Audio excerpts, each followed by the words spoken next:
In the name of the Father, and of the Son, and of the Holy Spirit. Amen. The grace of our Lord Jesus Christ, and the love of God, and the communion of the Holy Spirit be with you all. And with your spirit.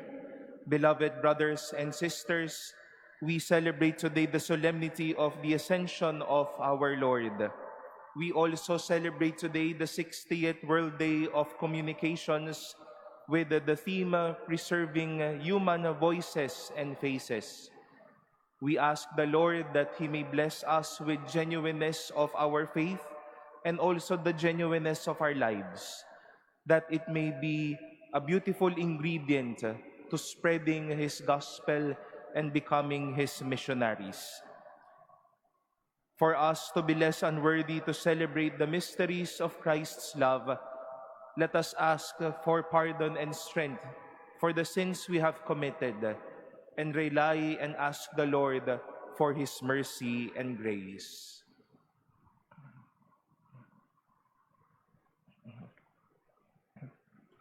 I confess to Almighty God and to you, my brothers and sisters, that I have greatly sinned in my thoughts and in my words, in what I have done and in what I have failed to do. Through my fault, through my most grievous fault. Therefore I ask the Blessed Mary, ever Virgin, all the angels and saints, and you, my brothers and sisters, to pray for me to the Lord our God. May Almighty God have mercy on us, forgive us our sins, and bring us to everlasting life. Amen.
Gloria in excelsis Deo.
Let us pray.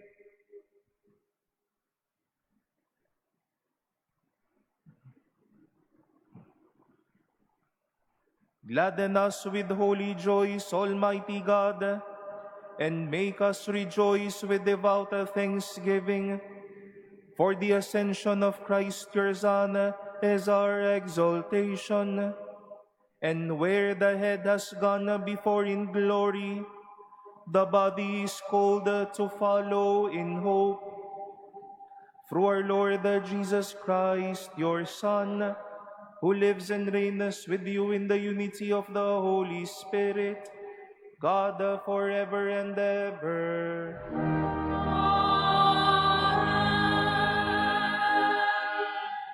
Please be seated. A reading from the Acts of the Apostles.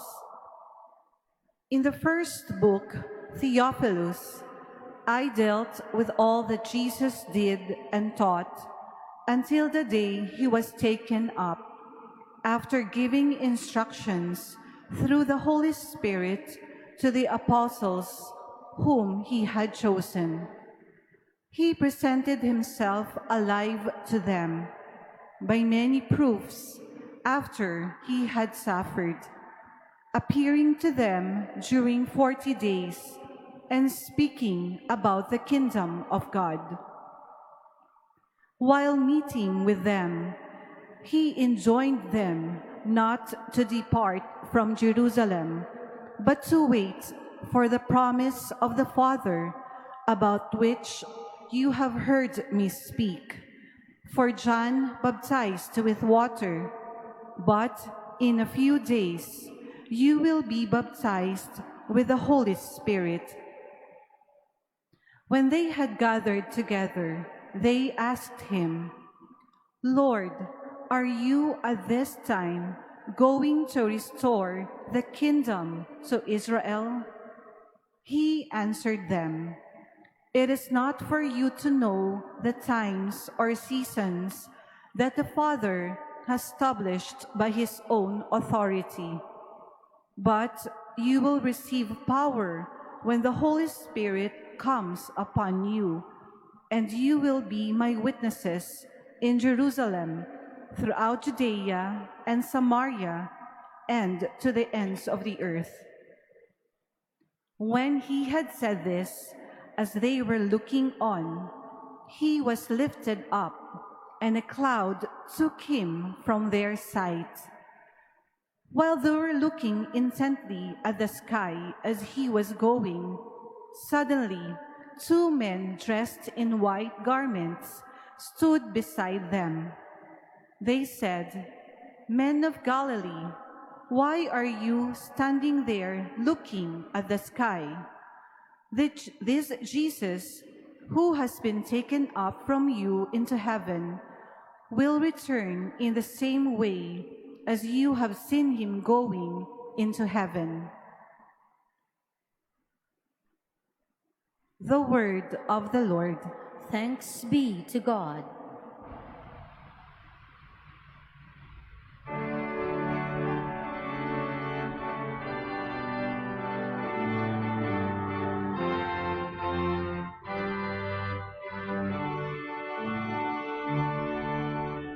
God mounts his throne to shouts of joy, a blare of trumpets for the Lord.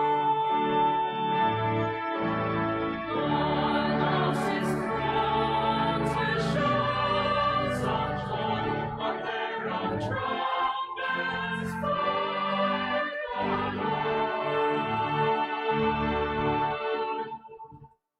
All you peoples, clap your hands.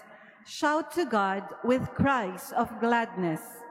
For the Lord, the Most High, the Awesome, is the great King over all the earth. On Moses' throne to shouts of joy, a blare of trumpets for the Lord. God mounts his throne amid shouts of joy, the Lord amid trumpet blasts. Sing praise to God, sing praise. Sing praise to our King, sing praise. On Moses' throne to shouts of joy, a blare of trumpets for the Lord. For the King of all the earth is God. Sing hymns of praise. God reigns over the nations. God sits upon his holy throne. On Moses' throne to shouts of joy, a blare of trumpets for the Lord.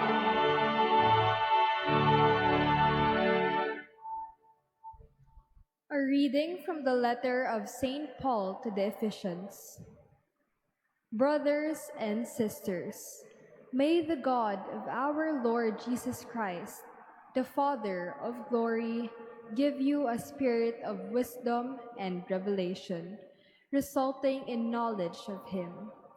May the eyes of your hearts be enlightened, that you may know what is the hope that belongs to His call. What are the riches of glory in His inheritance among the holy ones? And what is the surpassing greatness of His power for us who believe? In accord with the exercise of His great might, which He worked in Christ, raising Him from the dead and setting Him at His right hand in the heavens, far above every principality, authority, power, and dominion, and every name that is named, not only in this age, but also in the one to come. And He put all things beneath His feet, and gave Him as head over all things to the church, which is His body, and fullness of the one who fills all things in every way. The word of the Lord. Thanks be to God. Please stand.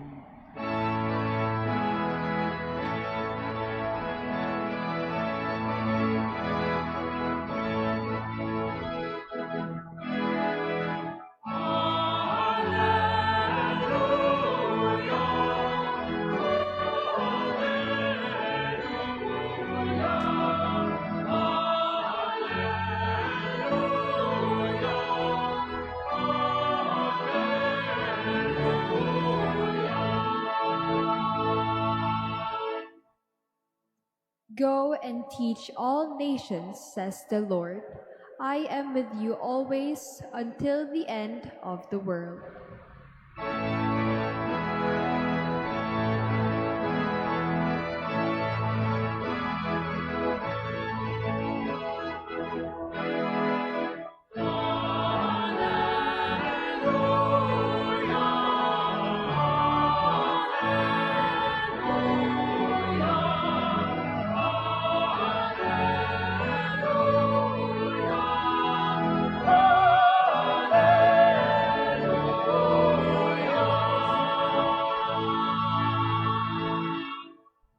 The Lord be with you. And with your spirit. A reading from the Holy Gospel according to Matthew. Glory to you, O Lord.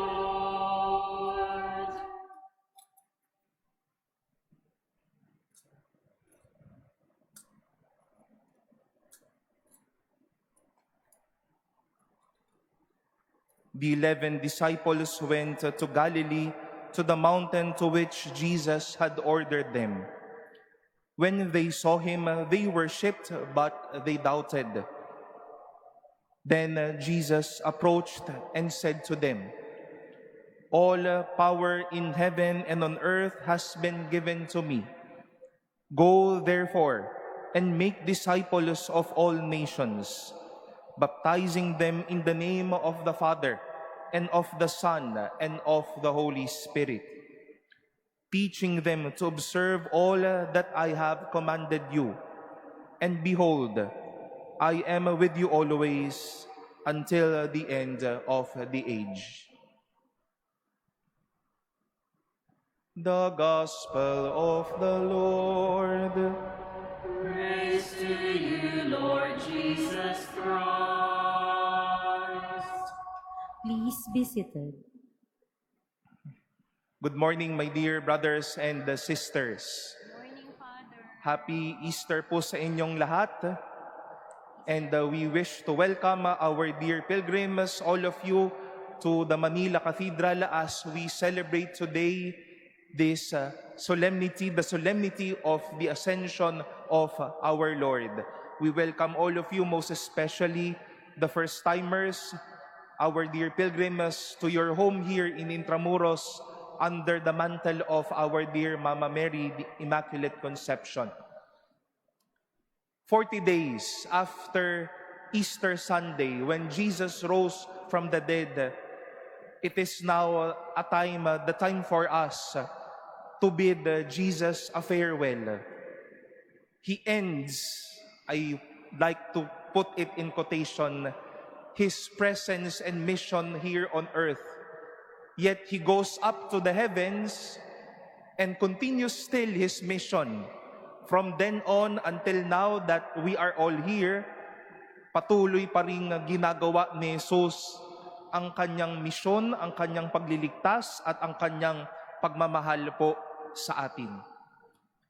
And every experience or the experience of Jesus mounting and going up to the heavens will always be the story of the apostles being sent forth to mission. Partiho yan na panahon ng pag-akyat ni Jesus sa langit, sila naman tong magsisimula o magpapatuloy ng misyon ni Jesus dito sa lupa.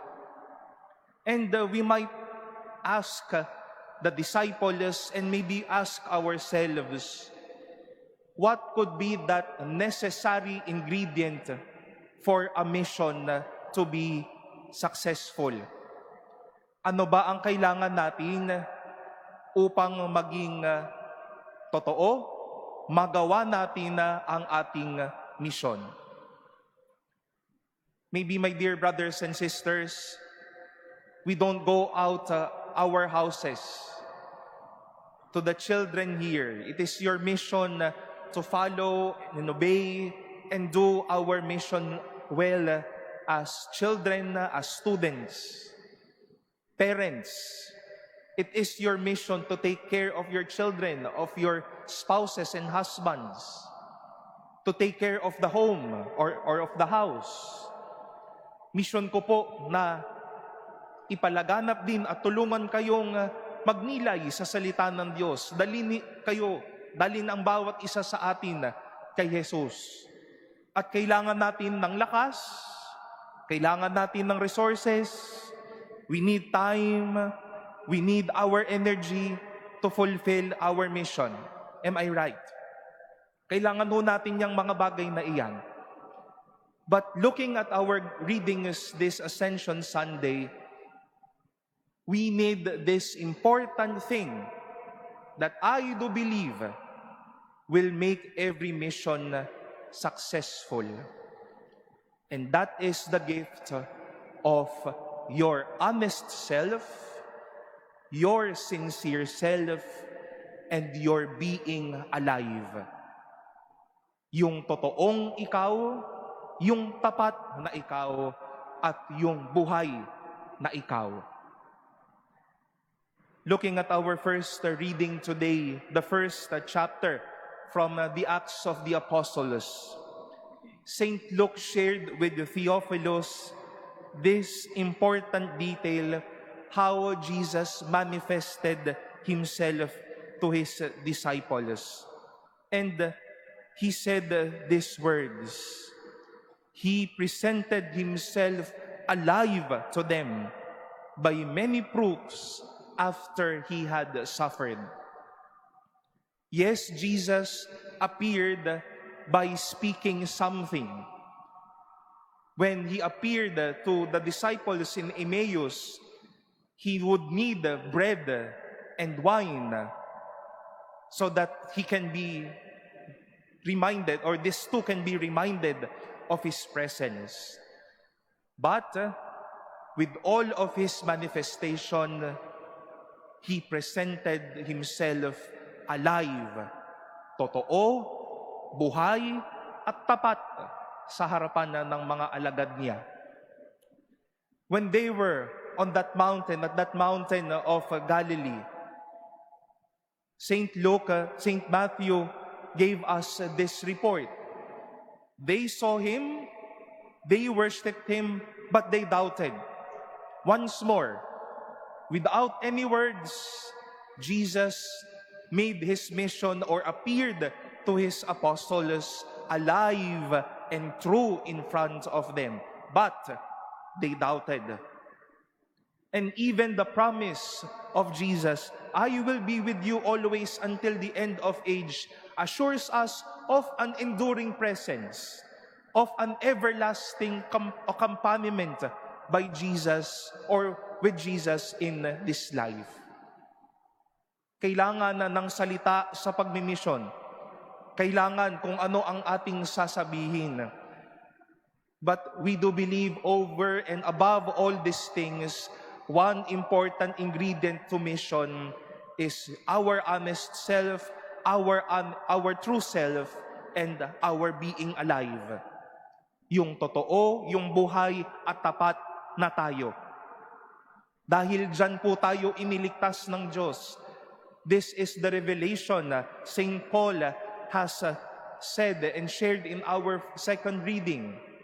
When God reveals, yes, He reveals in words, in signs, in wonders, but He reveals all the more with His alive, honest, and true self.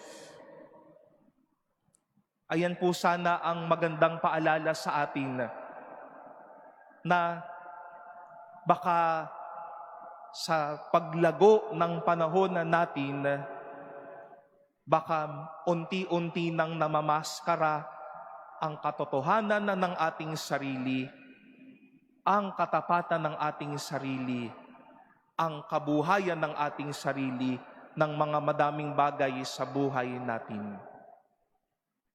Ayaw na nating ipakita kung sino tayo.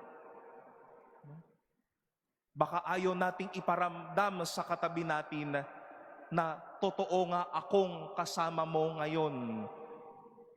That the first move of mission, of evangelization, is offering our genuine and true self. Our being alive. No? Tingnan nyo nga ho yung mga katabi ninyo, baka artificial ho yan. No? Pakikurot-kurot, pakihawak-hawakan, no? Baka hindi ho totoo yan, no? Baka ho yung mga ngiti ho natin ngayon, no? Prompted na rin ho iyan, no? Baka ho bago tayo pumasok dito, we would need an artificial friend to say that make me happy today, make me beautiful today, make me healthy today.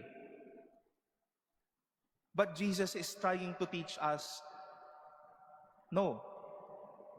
The first action of evangelization is offering our alive self, our honest self, yung pagpapakatotoo natin, mabuting balita at isang pagpapalaganap ng mabuting balita na po iyan. This is also the day of the World Communication Sunday, and we give our special support and prayers to church social communicators. We have our brothers here at the Manila Cathedral serving us behind the scenes so that we can also see the wonders and the truthfulness of God in media. All other church media providers and servants, our communication people serving us in the media of our society. Saludo po kami sa inyo at dalangin ho namin na ang balitang idadala ninyo, you will capture every honest and alive person so that we can also feel the goodness of the Lord. This November, our batch will turn 5 years as deacons. And I remember the Reverend Viel back then, 5 years ago. No? Kahit naman po dumaan din ako sa pagkakataon na tinanong ko din at marahil hiniling ko din na paano kaya ako magho-homily? Sino kaya yung gagayahin ko pagka nag-homily ako? Pag naging pari ako, pag nagmisa ako, pag naging pastol ako, sino kaya yung magandang gayahin? Idol ko po si Cardinal Chito. No? Medyo close lang naman ho kami nun. Medyo lang po. No? Dahil ho, na talagang nasubaybayan ho ako niya nang lumalaki dahil taga Cavite ho kami parehas. At sabi ko, no, magandang gayahin si Cardinal Chito, no? And you know how Cardinal Chito preaches, no? The strength of his voice, no? Even the hand gestures, the stories, the dictation, no? Siguro ho, nalalamdaman ho ninyong lumalabas din ho yung pagkakabitenyo ko. Kaya naman ako ho yung ilan. But you know, there was a time that I said to myself, that is not me. That's Cardinal Chito eh. Who is Viel? Sino kang totoong diakono at nagpapahayag ng mabuting balita? I was assigned in a certain parish, and my parish priest would give a Sunday homily, promise, for 4 to 6 minutes. Simple introduction, point 1, 2, and 3, conclusion, amen. Kapag ka weekday ho, mas maikli, 2 to 3 minutes. At dahil nga naman ako, ang style ni Cardinal Chito, inimbita niya rin ako, no? You might need to parallel or do my style, no? Introduction, 1, 2, 3, conclusion, that's it. And I patterned my style of preaching with him. At sabi ko na naman, hindi ako ito. Because, my dear sisters and brothers, I would not forget this priest who also was present during that time in my ministry, who told me, hayaan mo yung mga patterns na iyan. Present yourself as who you are. Sino ka sa harapan ng mga tao? Yung si Viel na magpapahayag ng salita ng Diyos. Maybe, my dear sisters and brothers, during this time, we need such missionaries whom Jesus will also send. And what would save us during this time, ililigtas or nililigtas ho tayo, hindi sa scripted na kwento, hindi sa drama ng kwento, hindi sa gawang kwento. Niligtas tayo ng totoong tao, ng totoong salita, at ng totoong nagmamahal sa atin. Gugulo at gugulo ang pamayanan at lipunan ho natin kung gagawa ng kwento, kung may scripted, kung may drama lagi. At wag na wag ho natin gagawin iyan sa ating bayan, sa ating simbahan at sa ating pamilya. Gugulo at gugulo na lamang ho tayo kapag ang mga nasa taas gagawa at magpapahayag ng scripted drama at gawang kwento. Sana naman po huwag. Dahil hindi ho tayo niligtas sa mga bagay na iyan. Niligtas tayo ng totoong taong nagpakita, ng totoong taong nagsalita, at ng totoong taong nagmahal. We will all be pacified and we will be consoled by our honesty, by our sincerity and truthfulness. Kaya paalaala po mga minamahal na kapatid, niligtas tayo hindi ng drama, hindi ng scripted o gawang kwento. Niligtas tayo ng totoong tao, ng totoong salita, at ng totoong nagmamahal sa atin. That made the mission of Jesus flourishing and graceful until now. That made our lives hopefully easy and blessed until now. Because Jesus is asking us, go out, be alive, be true, and be honest. Hindi tayo ililigtas ng drama, scripted o nagawang kwento. Paalala muli, niligtas tayo ng buhay na Jesus, na buhay na kanyang katotohanan, na buhay na gawa, na alam ko po hanggang ngayon, ramdam natin at patuloy nating ibinabahagi sa bawat tao.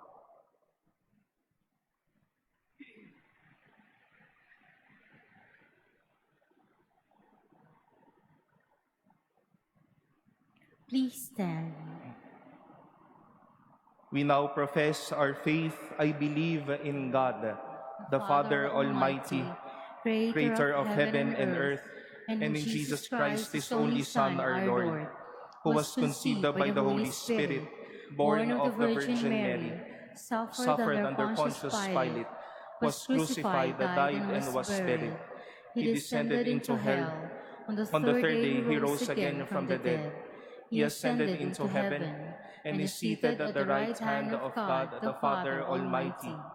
From there He will come to judge the living and the dead. I believe in the Holy Spirit, the Holy Catholic Church, the communion of saints, the forgiveness of sins, the resurrection of the body, and life everlasting. Amen. When our risen Savior ascended into heaven, angels reminded His disciples that He would come back again.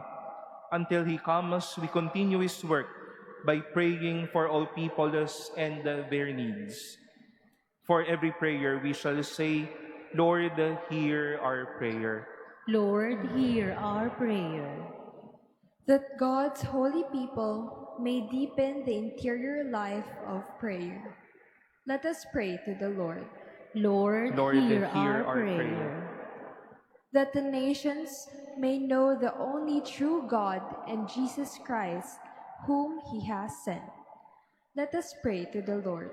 Lord, hear our prayer.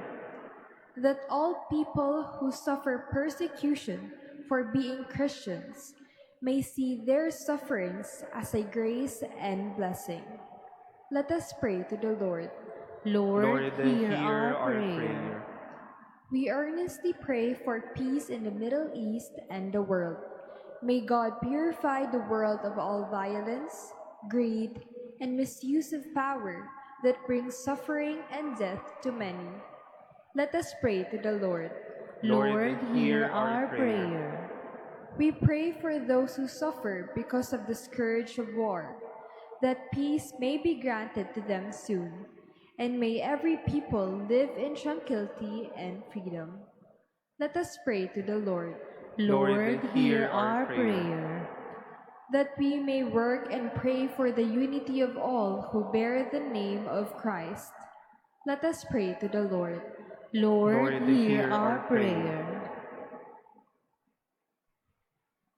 We now pray in silence for our own intentions and for the intentions offered in this Mass.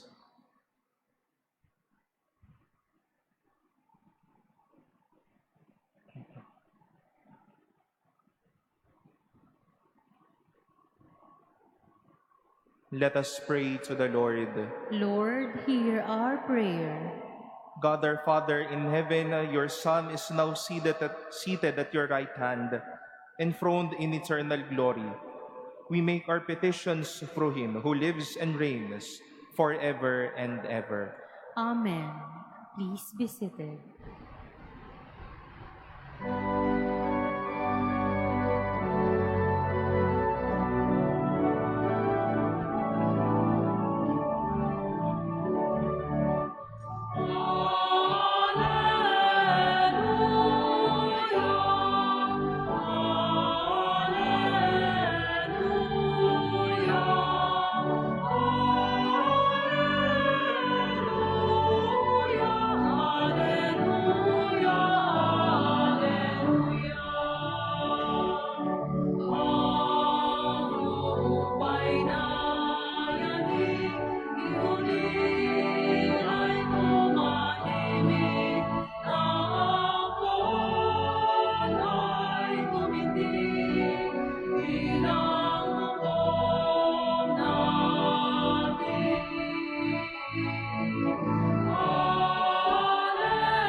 Please stand.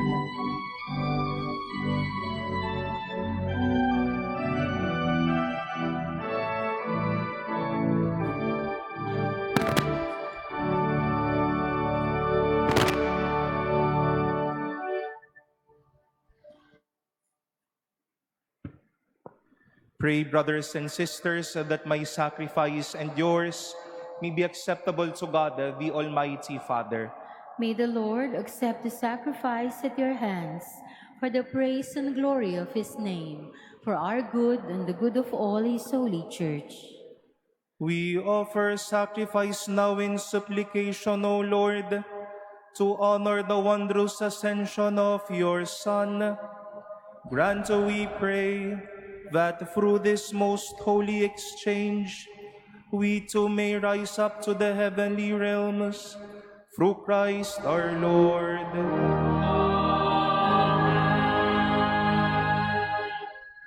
The Lord be with you. And with your spirit, Lift up your hearts. we lift them up to the Lord. Let us give thanks to the Lord our God. It is right and just. It is truly right and just, our duty and our salvation, always and everywhere to give you thanks.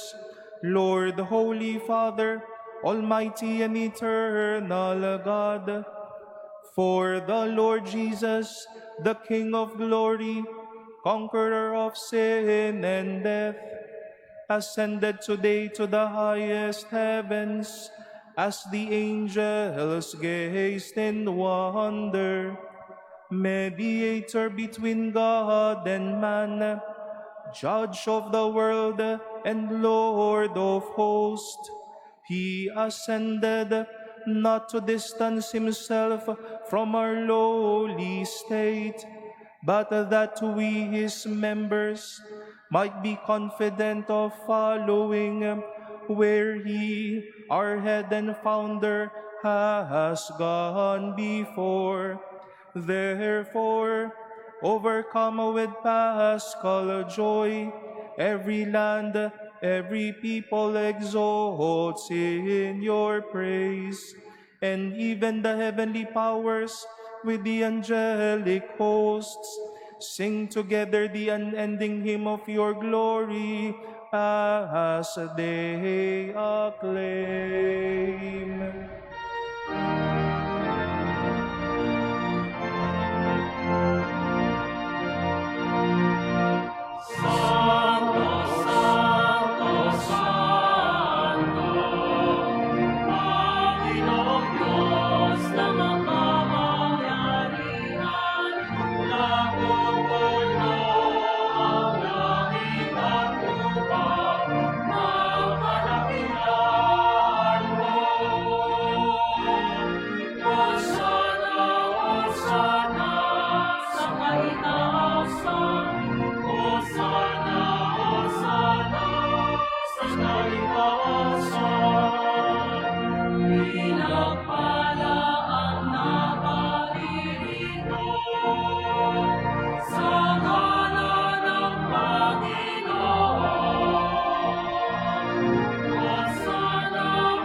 Please kneel.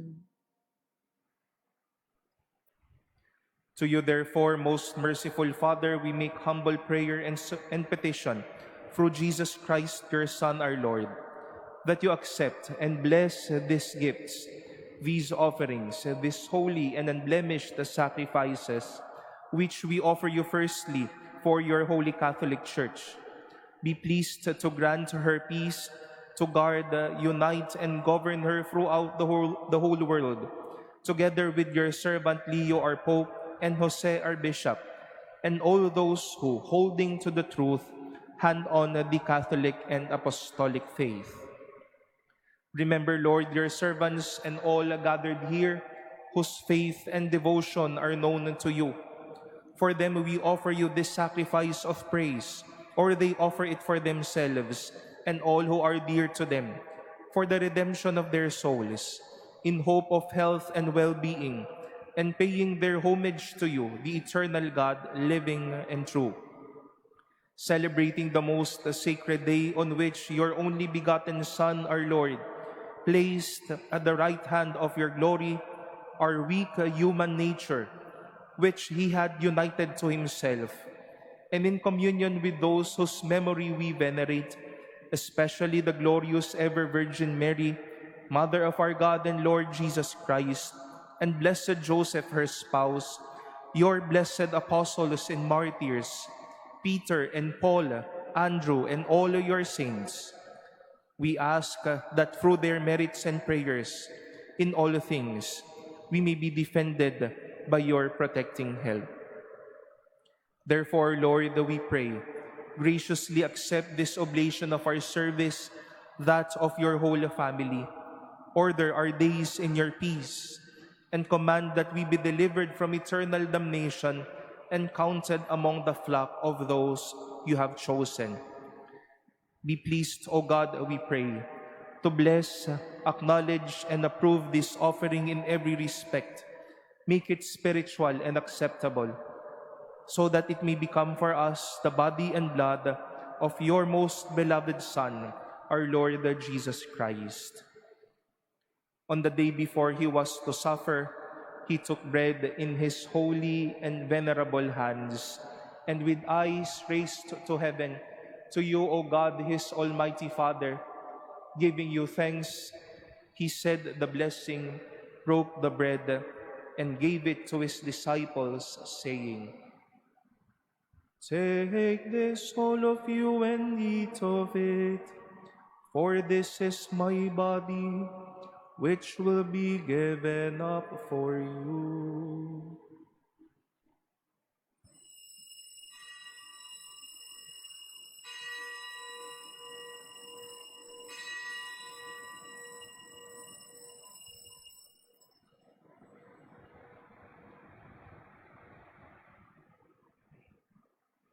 In a similar way, when supper was ended, he took this precious chalice in his holy and venerable hands, and once more giving you thanks, he said the blessing and gave the chalice to his disciples, saying, "Take this, all of you, and drink from it, for this is the chalice of my blood, the blood of the new and eternal covenant, which will be poured out for you and for many for the forgiveness of sins. Do this in memory of me."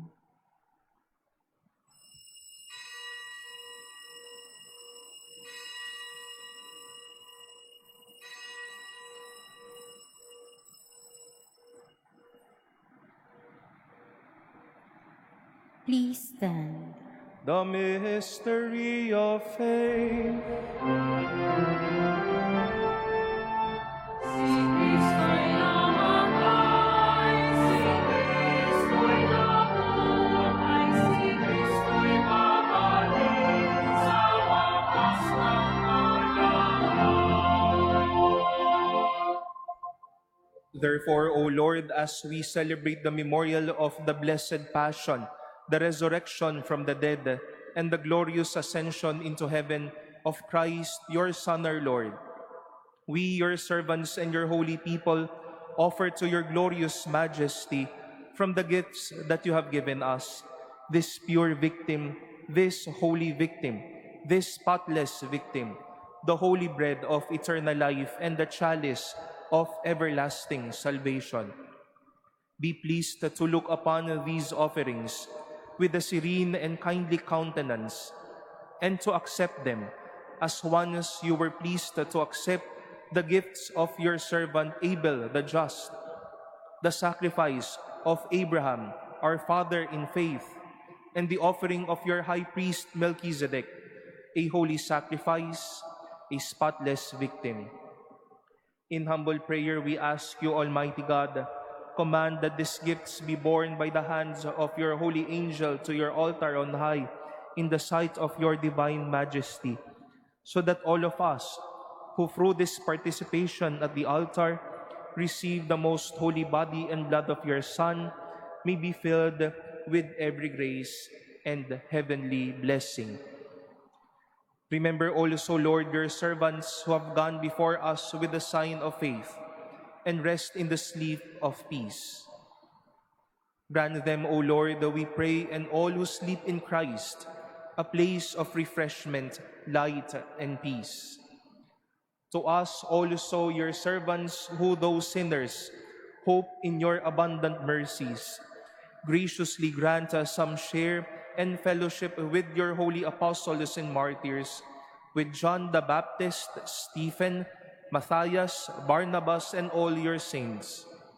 Admit us, we beseech you, into their company, not weighing our merits, but granting us your pardon, through Christ our Lord, through whom you continue to make all these good things, O Lord. You sanctify them fill them with life, bless them, and bestow them upon us.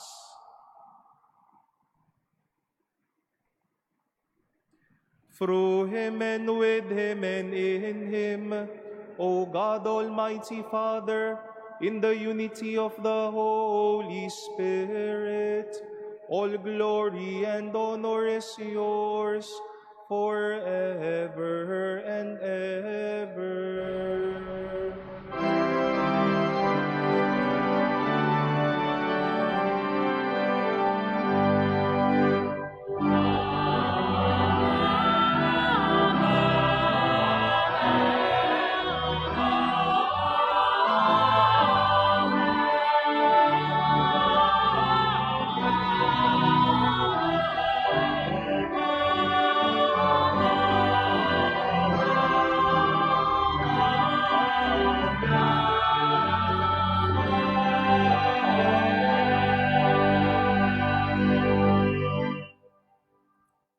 At the Savior's command and formed by divine teaching, we dare to say,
Deliver us, Lord, we pray, from every evil.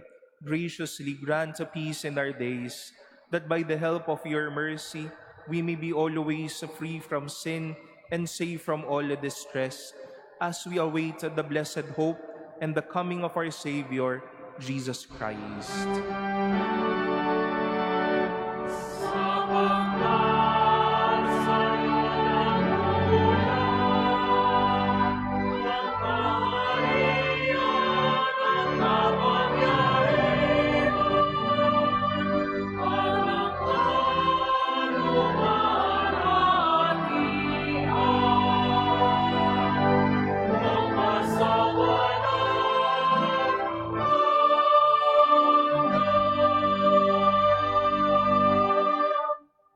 Lord Jesus Christ, who said to your apostles, "Peace I leave you, my peace I give you," look not on our sins, but on the faith of your church, and graciously grant her peace and unity in accordance with your will, who live and reign forever and ever.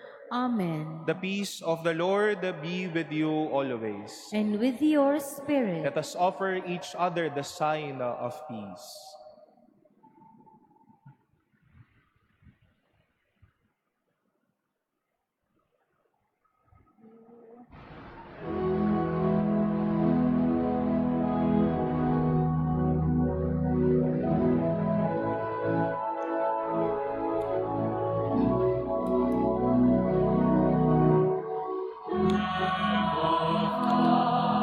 You take away the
Behold the Lamb of God, behold him who takes away the sins of the world.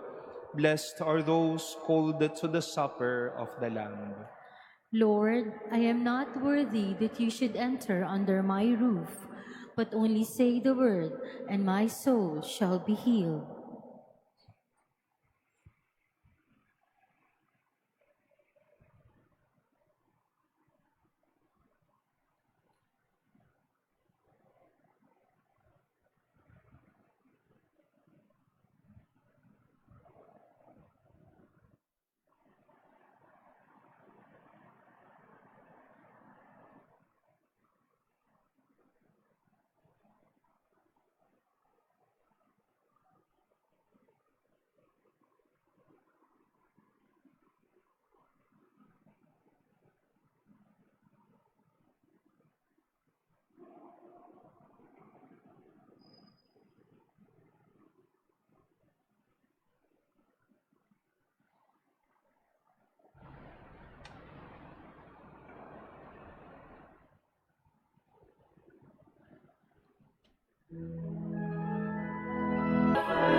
That I hold you, even when you let go, and I love you must know.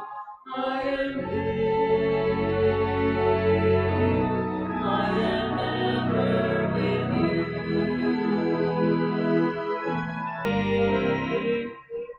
I am ever with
Please stand. Let us pray. Almighty ever-living God, who allow those on earth to celebrate divine mysteries, grant, we pray, that Christian hope may draw us onward to where our nature is united with you, through Christ our Lord.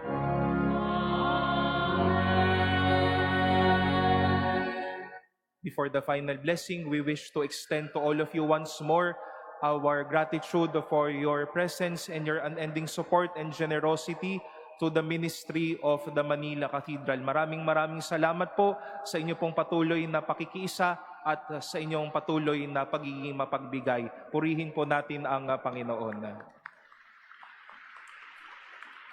We also extend our sincere gratitude to our Manila Cathedral servants and staff for their services and for their generosity. Maraming salamat po sa inyong lahat.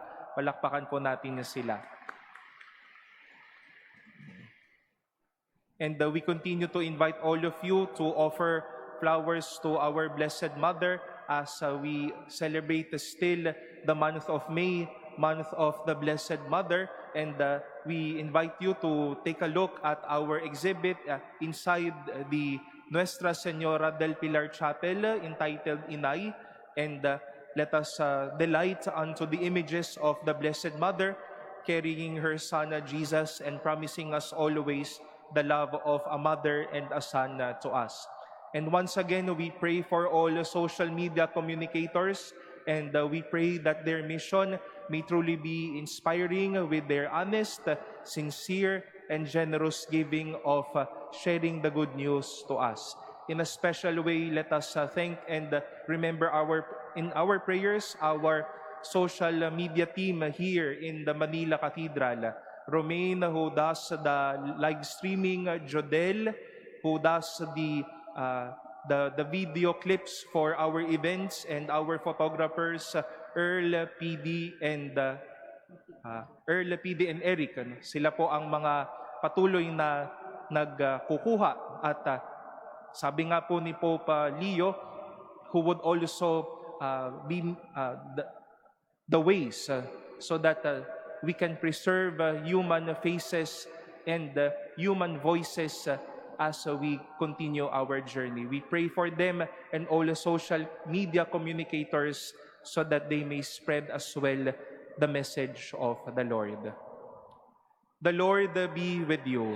And with your spirit. And may the blessing of Almighty God, the Father, and the Son, and the Holy Spirit come down on you and remain with you forever. Amen. Our celebration has been offered. Go forth, glorifying the Lord by your life. Thanks be to God.